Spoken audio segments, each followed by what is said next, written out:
This is Nightly Business Report with Tyler Matheson and Sue Herrera.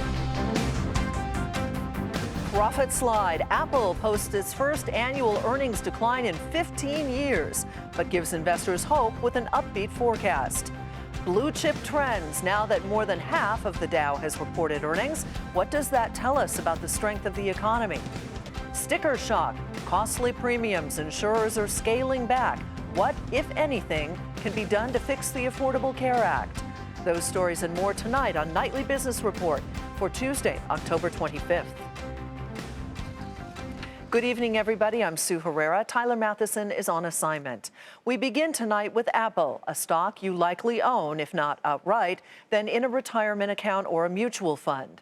The world's most valuable company reported its first decline in annual revenue and profit since 2001. The Dow component said revenue fell for the third consecutive quarter as iPhone sales dropped from a year ago.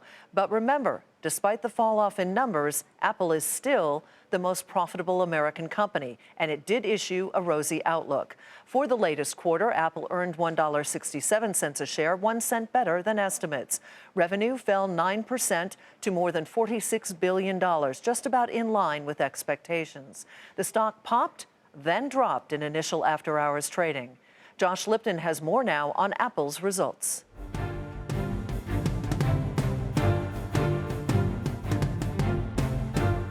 $45.5 million. That was the big number in Apple's latest earnings report and refers to iPhone units in the company's fourth quarter. Now, that was a drop of about 5% year over year, but it did beat analyst expectations of $44.8 million. Question for investors is where this iPhone franchise heads from here. Bears will say the best days for the iPhone are behind it, that like a lot of hardware, you will now see dropping average prices and margins. Bulls say there's growth left in this franchise, and specifically, they're looking to those new models, the iPhone 7 and iPhone 7 Plus, to return the iPhone franchise to growth. I did have the chance to sit down and speak to Apple CEO Tim Cook. He's certainly bullish about the iPhone looking ahead, pointing to the innovation in the pipeline, the record number of Android switchers to his platform, and the growth he's seeing in emerging markets like India, where iPhone growth was up 50%. For Nightly Business Report, I'm Josh Lipton, Cupertino, California. Today was one of the busiest days of earnings season, and that's what investors were focused on. Some results were disappointing, but others were encouraging, and that led to small declines in the major averages. The Dow Jones Industrial Average fell 53 points to 18,169. The Nasdaq was off 26, and the S&P 500 dropped 8. A bright spot in today's market was Procter & Gamble. The Dow component and the maker of Tide, Pampers, and Gillette razors reported better than expected quarterly profit. It also posted strong organic sales, which excludes things like currency moves and divestments. But the company said that growth could be spotty in the near term. We've got some tougher comps ahead of us. We're managing through a lot of geopolitical and economic dynamics in places like Egypt, Nigeria, Argentina, now even the Philippines. And of course, our competition doesn't stand still. But 2% will be a significant improvement versus last year, and we hope by the end of the year we'll be improving beyond that. P&G was the best performing stock on the Dow today, rising more than 3%. Dow component Merck reported a strong quarter helped by higher sales of vaccines and a closely watched cancer treatment, which works by harnessing patients' immune systems to attack tumor cells. The drug maker reported an increase in both profit and revenue, and it narrowed and raised its full-year earnings forecast. That was good for a 2% gain on the trading session. The industrial sector, as you may know, was not expected to do well this quarter as weak global growth and low commodity prices weighed on its business. And that was exactly what we heard from Caterpillar and 3M, but not from fellow Dow component United Technologies. Morgan Brennan has more on this mixed picture. Amid an onslaught of disappointing industrial earnings, one company bucked the trend today. United Technologies reported better than expected sales and profits and raised the lower end of its 2016 guidance, a stark contrast to fellow Dow components Caterpillar and 3M, which also posted results this morning. On a conference call with analysts, United Technologies CEO Greg Hayes chalked up the earnings beat to strength in key areas of construction and aerospace. While we're addressing some near-term challenges with the GTF production ramp-up, our Pratt Canada and Pratt military businesses continue to perform well. We've also seen solid performance out of our UTC Aerospace Systems business, Otis, and CCS. All of these guys picking up the slack. In the end, balance still works at UTC. It suggests increasing confidence at the Aerospace Elevator and Building Controls Company, which has struggled with delivery delays of its Pratt & Whitney jet engines. Analysts say this is a step in the right direction, with Stifel Nicolaus Robert McCarthy calling it, quote, one of the less messier quarters in recent periods, and R.W. Baird's Peter Arment noting that short-term risks do still exist. Indeed, the company, which soared in trading, did warn profits will be flat next year, thanks in part to the cost of building those new engines. But United Technologies is largely the exception. Caterpillar continues to struggle, with the top manufacturer of mining and construction equipment falling short of estimates and revising its forecasts lower again. In addition to ongoing weakness in the oil and gas market, the biggest drag on sales was actually transportation equipment, as locomotives in North America and mining trucks around the world sit idle in the commodity slump. 3M, which posted an earnings beat, also trimmed its own outlook for 2016. The maker of Post-it notes, Scotch tape, and Ace bandages believes sluggish economic growth will drag into next year, curbing demand for many of its consumer and industrial products. The results today come on the heels of muted forecasts by Honeywell and General Electric last week, and the bad news is likely to continue, as weak global growth, a strong dollar, and depressed commodity prices continue to pressure the broader industrial sector. For Nightly Business Report, I'm Morgan Brennan. And as you'd probably expect, shares of Caterpillar and 3M fell in trading today. But as Morgan mentioned, United Technologies was higher. And while not a blue chip stock, Under Armour is struggling with growth, just like Dow Component and rival Nike. Under Armour reported its slowest profit growth in 6 years as the company faces increased competition and the effects of several sporting goods retail bankruptcies. The athletic apparel maker also said it expects operating income growth to trail revenue growth over the next 2 years. That sent shares tumbling 13% in trading today. So far, more than half of the companies in the Dow Jones Industrial Average have reported their earnings, and the results, as we've been telling you, have been mixed. John Canale is here to discuss the trends that he's seeing in the numbers and what those results may be telling us about the health of the economy. He is Chief Economic Strategist at LPL Financial. John, welcome back. Nice to have you here. Good to be here. So wrap it up for me. So far, as we mentioned, about half of the Dow has reported, but it seems to be better, at least, the earnings, than they have been during the so-called earning recession. Yeah, so the earnings recession began in early part of 2015, called first quarter or second quarter. And then since then, in every quarter until now, we've seen earnings fall year over year. That was largely due to the big drop in commodity prices, especially oil prices, and the big rise in the value of the dollar. Now here in the third quarter, those things have kind of stabilized a bit. And looking ahead to the fourth quarter, we are likely to see a year-over-year gain in earnings in the fourth quarter. But so far, those Dow components, we had about 21 reports so far. Every one beat expectations. The guidance, however, has been kind of mixed. Yeah. What does that tell us about the economy? Or can you draw a parallel between the earnings performance and economic performance?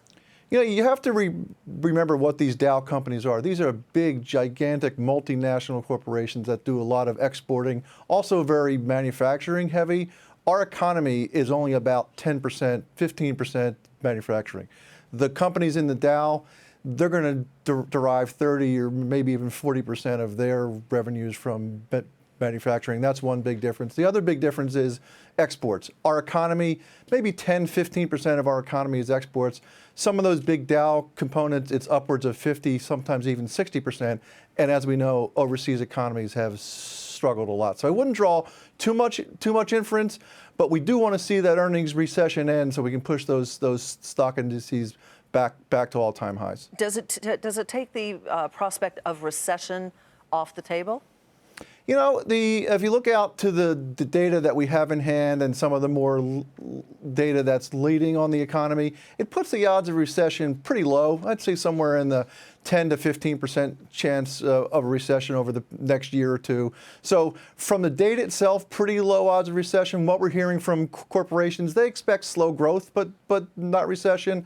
If we do have recession, we can expect earnings growth to be down 20, 30, 40, 50% in some cases. But what companies are telling us is that they see modest earnings growth over the next 12 months. All right, John, thank you so much for joining us tonight. Thank you. Appreciate it. John Canale with LPL Financial. And still ahead, the big fix. But is there one for all of the issues that are plaguing the Affordable Care Act?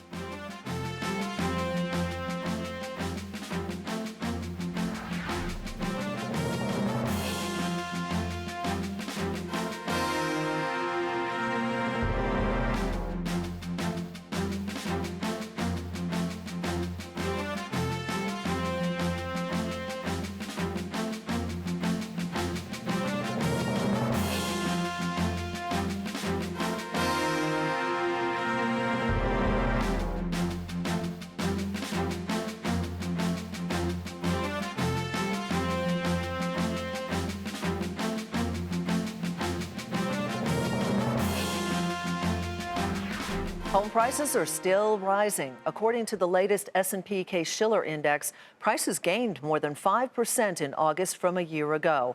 A lack of inventory and low interest rates helped push them to near record levels.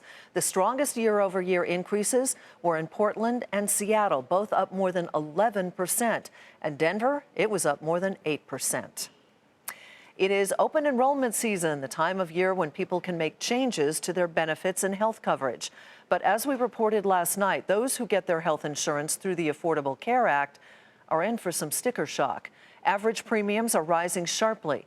And as Bertha Coombs reports, that's raising a lot of questions about the program.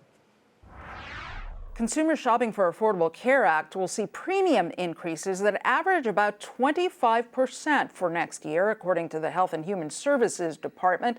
And in nearly half a dozen states where consumers are now down to just one insurer choice, that increase could be even steeper. In Arizona, where nearly all but one county has just one insurer, rates will more than double for those who are buying without subsidies. It's the result of insurers scaling back on exchange participation because of steep losses. Some of the losses were subsidized by the government in order to get insurers to join. Those protections are rolling off, and without those protections, you saw insurers lose a lot of money in this program last year. The underlying problem has been the mix of people who have signed up for ACA plans, mostly older, sicker members who use an awful lot of medical services, while younger, healthier people have not signed up in droves. Insurers say part of the reason is that the ACA forces them to offer plans that are richer and more costly than young people want. They say one of the solutions is to allow them to offer cheaper plans that offer more flexibility. Plans that really are market targeted to different audiences and demographics to deliver for them what they need at that time, but to get them involved in buying insurance. After Aetna, United, and a number of insurers have scaled back their participation in the ACA, millions of Americans will also have to change insurers next year. And in many cases, they may find that the plans they are offered are going to look very different. Probably the networks and the formularies are getting more narrow. So I would say most people are also going to see a decline in what they think of as their health plan access. The Obama administration says the majority of people on ACA plans, 85% of them, qualify for subsidies, which will go up right along with the premiums. But that won't help those in the middle class who are not subsidized, who will have to absorb the price hikes out of their own pockets. Bertha Coombs, Nightly Business Report, New York. From the big hike in premiums to insurers leaving the health exchanges, what, if anything, can be done to fix the Affordable Care Act? Let's turn now to Benjamin Isger, leader of the PwC Health Research Institute, to get his thoughts on that. Nice to have you here, Benjamin. Welcome. Thanks for having me. You know, I don't want to have a political discussion. I guess I want to have a structural discussion. How do you restructure this particular program to make it work? Well, I think, first we need to start with the ACA is a very big law. It's been in place for over 6 years, and there's many things that are working well, but certainly all eyes are on the exchanges right now and some of the challenges around them. And as we heard, we've seen anything from premium increases for those plans to also fewer insurers in some of those states. Well, the answer is really going to be cooperation from a few different entities. The federal government has a role to play in terms of providing more subsidies for the insurance companies for those that are taking on a sicker population. The states have a role to play. They're the ones that have a lot of people on the ground that can reach out to some of these communities who are not signing up for insurance and bringing them in to the insurance pool to make it more balanced. Mm-hmm. Something that the gentleman Bertha interviewed, Les Funtlecker, mentioned, he said, you need to restructure in order to make it attractive for the younger participant. And it kind of reminded me of a target date maturity fund, where you change the investment as you get older. Would it be possible to structure it something like that? When you're younger, you need less services, so provide less services in that particular policy. As you get older, you can add on other services. Is that feasible? Well, right now, the way the law is written, the plans are very standardized, and they're trying to give people a feeling of really understanding what's going to be covered and really be ready for kind of any situation. I think the key to the younger population is twofold. One, it's going to require a lot of outreach and education in terms of the benefit that's there for them to go ahead and buy in, because for any of us, we're just one car wreck away from maybe a very large bill. And the other thing is educating people around the subsidies that are available to them. And it was mentioned earlier, 75 to 80% or more of the population are subsidized in these exchanges, and they may actually be paying a very small amount for their insurance, even with some of these increases. One other thing I would say is what our research has shown that the states that have expanded Medicaid seem to have healthier health insurance exchanges. They have more plans operating in those states, and the price increases seem to be less. All right, on that note, Benjamin, thank you very much for joining us. You're Benjamin welcome. Isger with PwC Health Research Institute. Medicaid expansion helps health insurers Centene's profits rise, and that's where we begin tonight's market focus. The company also said its revenue nearly doubled with a rise in the number of participants enrolled in some of its Medicaid plans. But despite the upbeat results, Centene missed analysts' expectations. Nonetheless, shares ended the day up more than 3.5% to $65.36. Cost cuts helped chemicals giant DuPont post better than expected earnings, leading that company to raise its profit outlook for the year. DuPont also said its merger with Dow Chemical likely will not close until early next year, as the deal remains under the microscope of antitrust regulators around the globe. Shares were down 52 cents to $69.62. Automaker General Motors said solid demand for trucks and SUVs in the North American market lifted its profit and revenue. Those results easily topped expectations. The company's chief financial officer says he likes what he sees. We've grown our retail market share calendar year to date by about a half a percentage point. Our transaction prices continue to improve on the strength of our products. And actually, we're quite excited about our launch cadence when you think over the next 12 to 18 months and fundamentally refreshing our entire crossover portfolio. So we're very, very optimistic about continuing to drive strong performance, 10+% margins here in North America, even in a plateaued environment. GM shares, though, were off 4% to $31.60. Currency headwinds and lower demand for products caused Whirlpool to post lower than expected earnings and revenue. The appliance maker also slashed its profit guidance for the year. Whirlpool shares plunged almost 11% to $152.09. And data and analytics firm Nielsen said costs tied to restructuring charges and disappointing results in the U.S. caused profit to fall more than expected. The company did see overall revenue grow, but that also came up short of expectations. The shares were punished. They fell nearly 17% to $45.65. You might call this a money makeover. Technology is quickly changing the way we borrow, manage our cash, and buy just about everything.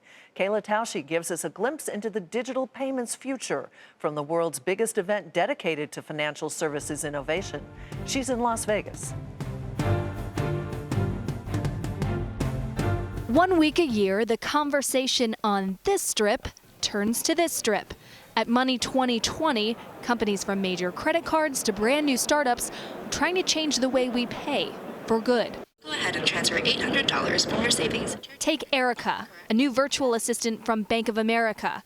Her goal is to simplify your bills and help you save money, though how much money is still undetermined. It's going to be different by customer because we have 45 million households, 60 million customers, and it's all different. So how you spend and save your money is different than how I do it, how much you keep in the bank, what you're trying to save for. And so that's the power of predictive analytics, is that we can look at individual behaviors and patterns and customize to them.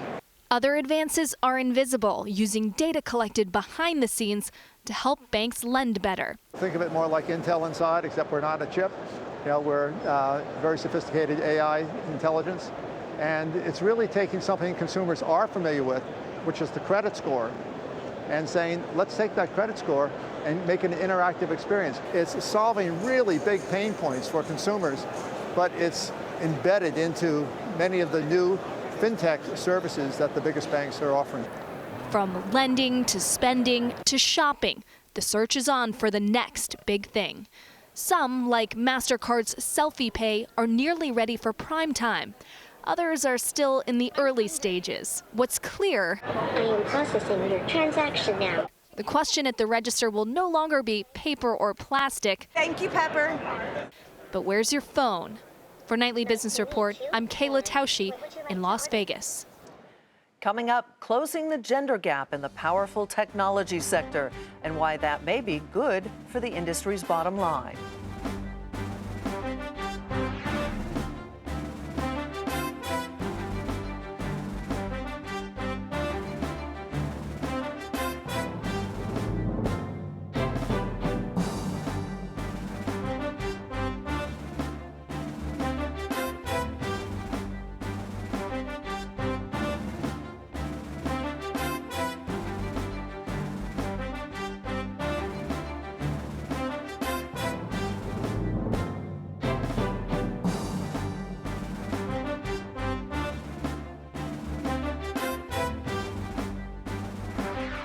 A federal judge approved Volkswagen's $15 billion settlement, making it the largest auto scandal settlement in the nation's history. The deal requires Volkswagen to buy back cars with 2-liter diesel engines that had software installed that cheated emissions tests.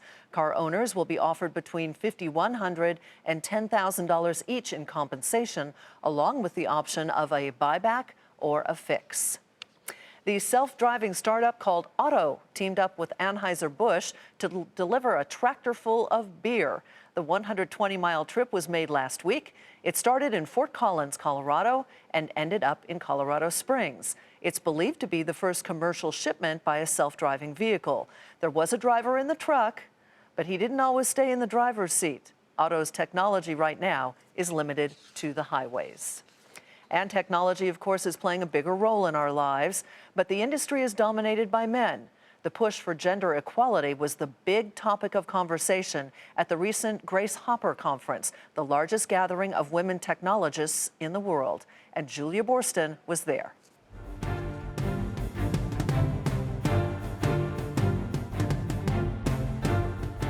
15,000 women are here at the Grace Hopper Celebration of Women in Computing to work on closing tech's gender divide. Just 23% of U.S. technical jobs are held by women. It's an issue of the pipeline. Only 18% of computer science majors are female, down from 37% in 1984. as well as an issue of retention. Women leave tech jobs at twice the rate of men, in part due to poor working conditions and poor work-life integration, according to a new study by the Anita Borg Institute, which runs this conference. And it could get worse. The percentage of women in the computing workforce is projected to decline to 22% by 2025, down 15 percentage points from 1995, if nothing is done to drive change. What is important is that companies are releasing their numbers year after year. That transparency is critical. The vast majority of execs surveyed by the Anita Borg Institute say there's a direct correlation between gender diversity and financial success, which is why there are over 300 companies here to recruit and to talk about best practices. The Anita Borg Institute ranking Google, Intel, and IBM among the top tech companies for women and highlighting best practices for hiring and retention. StubHub's chief marketing officer is here to talk about the work she's doing to make the brand and the company more inclusive. It's really about making sure that we're a safe space for that. And why is it important? It just goes back to that sense of bringing different skills, different thoughts, and diversity of thought is something that keeps companies innovative. I've never seen a mind like the one your daughter has. Another goal of this conference is to showcase important role models. The executive producer of Hidden Figures, an upcoming movie about the women who helped send astronaut John Glenn to space, is here to show a sneak peek of her film. Our dream is that this movie will inspire young women to pursue careers in STEM. It's something that I think for a movie, you know, obviously you want it to be entertaining, but if it can inspire and educate in some way, I mean, our dream is that one day some young woman who changes the world because she pursued a career in STEM says that Hidden Figures was what inspired her to even pursue the career. And the women here are finding a range of inspirations and career opportunities as companies increasingly realize that closing the gender gap is good for their bottom lines. For Nightly Business Report, I'm Julia Borston in Houston, Texas. And that is Nightly Business Report for tonight. I'm Sue Herrera. Thanks for joining us. Have a great evening. We'll see you here tomorrow.